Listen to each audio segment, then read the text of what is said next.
Tuhan bersamamu. Dan bersama rohmu. Inilah Injil suci menurut Yohanes. Dimuliakanlah Tuhan. Dalam amanat perpisahannya, Yesus berkata kepada murid-muridnya, "Damai sejahtera kutinggalkan bagimu, damai sejahtera kuberikan kepadamu, dan apa yang kuberikan tidak seperti yang diberikan oleh dunia kepadamu. Janganlah gelisah dan gentar hatimu. Kamu telah mendengar bahwa aku telah berkata kepadamu, aku pergi tetapi aku akan datang kembali kepadamu. Sekiranya kamu mengasihi aku, kamu tentu akan bersukacita karena aku pergi kepada Bapa-Ku, sebab Bapa lebih besar daripada aku. Sekarang juga aku mengatakannya kepadamu sebelum hal itu terjadi, supaya apabila hal itu terjadi, kamu percaya. Tidak banyak lagi aku berkata-kata dengan kamu, sebab penguasa dunia ini datang, namun ia tidak berkuasa sedikit pun atas diriku. Tetapi dunia harus tahu bahwa aku mengasihi Bapa dan bahwa aku melakukan segala sesuatu seperti yang diperintahkan Bapa kepadaku."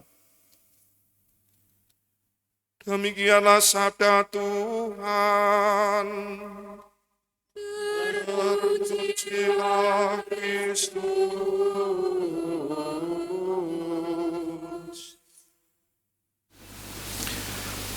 Bapak, Ibu, dan saudara-saudari yang terkasih, selamat sore. Ingin hidup damai, harapan hidup damai menjadi bagian dari hidup kita manusia.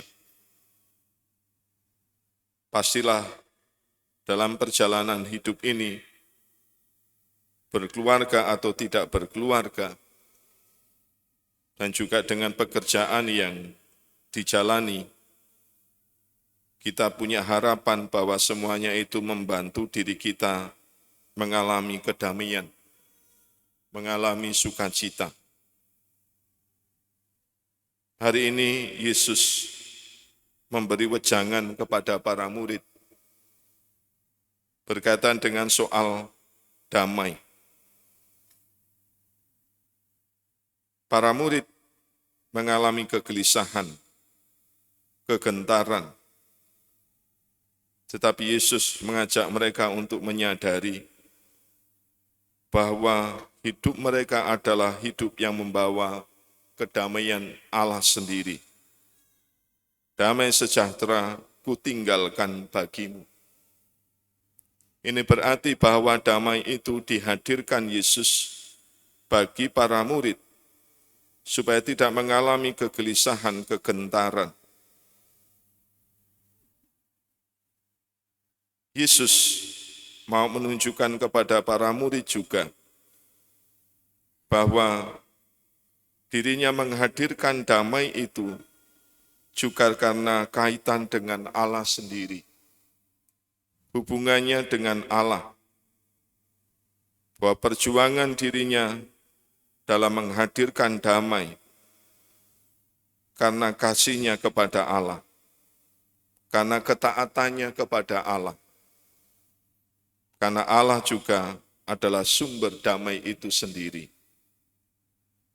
Maka Bapak, Ibu, dan saudara yang terkasih, Santo Paulus dan juga Barnabas, meskipun mengalami penganiayaan, kesulitan, tantangan dalam karya pewartaannya, Paulus dan Barnabas tidak melawan akan penganiayaan itu, tidak membenci orang-orang yang menganiaya atau yang menghalangi karya pewartaannya. Tapi Santo Paulus dan Barnabas sungguh tetap memperjuangkan damai itu.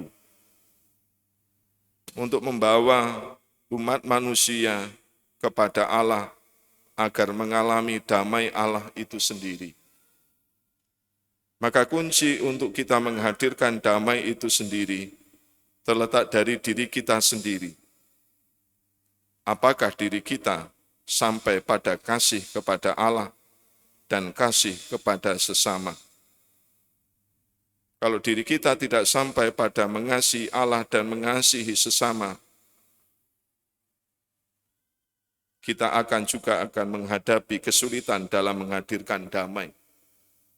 Karena diri kita juga masih mengalami benturan, mengalami ketidakdamaian dalam hidup. Kita diajak oleh Yesus hari ini untuk berani menempatkan damai itu dalam kehidupan kita. Dan semuanya terjadi ketika kita juga berlaku dalam hidup ini, dalam diri pribadi kita masing-masing, damai Allah sendiri. Melalui hidup kita yang benar, hidup yang mampu mengasihi dan mencintai Allah dan sesama. Dan di sanalah kita bisa menghadirkan Allah, menghadirkan dan membawa sesama kepada Allah dalam kedamaian. Semoga kita dalam perjuangan hidup ini, dalam karya kita masing-masing, dengan aneka kesulitan tantangan, kita tetap mau menghadirkan damai Allah itu. Bukan kebencian, bukan membuat kegaduhan, membuat kecemaran, tetapi menghadirkan damai Allah itu dalam kehidupan ini. Kemuliaan kepada Bapa dan Putra dan Roh Kudus,